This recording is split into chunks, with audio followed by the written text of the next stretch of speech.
গণপ্রতিনিধিত্ব অধ্যাদেশে আইন শৃঙ্খলা বাহিনীর সংজ্ঞায় সেনাবাহিনীকে যুক্ত করার প্রাথমিক সিদ্ধান্ত নিয়েছে নির্বাচন কমিশন। এছাড়াও আরপিও সংশোধনে একগুচ্ছ সুপারিশ চূড়ান্ত করতে কমিশনের সভা চলছে আগারগাঁওয়ের নির্বাচন ভবনে। সিইসির নেতৃত্বে বৈঠকে যোগ দিয়েছেন নির্বাচন কমিশনের ঊর্ধ্বতন কর্মকর্তারা। সেখানে আছেন সহকর্মী মিয়া আমিরুল।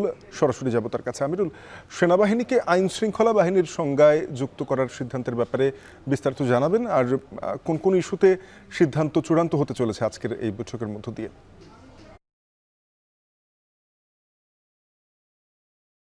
সবাইটি কিন্তু বলা চলে প্রায় 5 ঘন্টা যাবৎ চলছে। আমরা কমিশন সূত্রে যেমনটি জানতে পেরেছি, এটি হয়তো বা আরও 2-1 ঘন্টা চলতে পারে। এবং আপনি যেটি বলছিলেন যে আইন শৃঙ্খলা রক্ষাকারী বাহিনীর সংখ্যায় যে সশস্ত্র বাহিনীকে যুক্ত করার যে একটি বিষয়, সেটি কিন্তু কমিশনের পক্ষ থেকে উঠে এসেছে। তবে এখন পর্যন্ত সেটি চূড়ান্ত হয়নি, কেননা প্রাথমিকভাবে আলাপ আলোচনা চলছে। যেহেতু আরপিওর বিভিন্ন ধারা রয়েছে, এটি একটা আইনি কাঠামো, সেই ক্ষেত্রে কিন্তু সবগুলো বিচার বিশ্লেষণ চলছে এখন পর্যন্ত বলা চলে। তবে প্রাথমিক পর্যায়ে চূড়ান্ত বলে আমরা কিন্তু জানতে পেরেছি কমিশনের বিভিন্ন সূত্রে কিংবা বৈঠক সূত্র থেকে।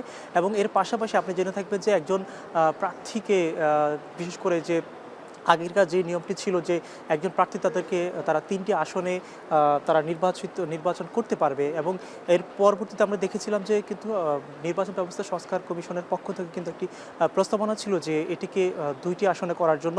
সেই বিষয়টি নিয়ে কিন্তু আলাপ আলোচনা চলছে। এবং এর পাশাপাশি যেটি আলাপ আলোচনা চলছে যে বিশেষ করে যে আন্তর্জাতিক অপরাধ ট্রাইব্যুনাল কিংবা অন্য কোনো যারা মামলার সাথে জড়িত কিংবা তাদের কোনো ধরনের তাদের যদি বাধ্যবাধকতা থাকে এই ধরনের বিষয়, সেক্ষেত্রে কিন্তু প্রার্থীদের বিরুদ্ধে কিংবা প্রার্থিতা বাতিলের যে একটি বিষয়, সেটি কিন্তু এখান থেকে আসতে পারে। কিন্তু মূলত যে বিষয়টি হয়েছে যে বর্তমান কমিশনার যেহেতু নবম সবার এই বিষয়গুলো ছিল গত বৃহস্পতিবার, সেখানটা আমরা দেখেছিলাম 2টি বিষয় ছিল। একটি হচ্ছে যে নির্বাচনে রাজনৈতিক দল প্রার্থীর আচরণ বিধিমালা, সেই সাথে আরপিওর যে শর্তগুলো রয়েছে বলা চলে আমরা দেখেছিলাম ওই দিনে কিন্তু কমিশনের পক্ষ থেকে ব্রিফিংয়ে জানানো হয়েছিল যে তারা কিন্তু তাদের যে আচরণ বিধিমালা সেটি কিন্তু বলা চলে মোটামুটি চূড়ান্ত করেছে। তবে আরপিওর যে বিভিন্ন ধারাগুলো রয়েছে কিংবা সেখানটায় যে আইনি বিষয়গুলো রয়েছে তারা কিন্তু সেগুলো যাচাই বাছাই করছে। এবং এর পাশাপাশি যদি আপনাকে একটি বিষয় বলতে চাই, যেহেতু এখন পর্যন্ত কমিশন তফসিল ঘোষণা করেনি কিংবা তফসিলের আরও কিছু সময় বাকি রয়েছে, আমরা দেখেছিলাম যে নির্বাচন ঘিরে কিন্তু সরকারের পক্ষ থেকে বেশ কিছু নির্দেশনার কথা জানানো হচ্ছে।